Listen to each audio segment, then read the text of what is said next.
কয়েকদিন ধরেই একটা আশঙ্কা ছিল, আর শনিবার রাতে সেই আশঙ্কায় সত্যি হলো।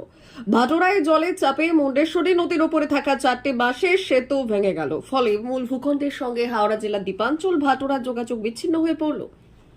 দক্ষিণবঙ্গে একটানা ভারী বৃষ্টিপাতের কারণে বিভিন্ন জলাধার থেকে জল ছাড়া শুরু হয়েছে।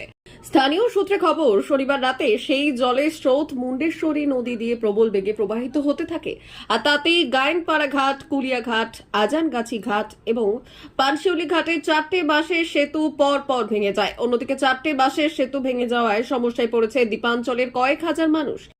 প্রাথমিকভাবে নৌকোয় মানুষ পারাপারের ব্যবস্থা করা হলেও নদীতে জলস্রোত বৃদ্ধি পেলে নৌকো কতটা চালানো যাবে সেটা নিয়ে সংশয় দেখা দিয়েছে দ্বীপাঞ্চলের বাসিন্দাদের মনে।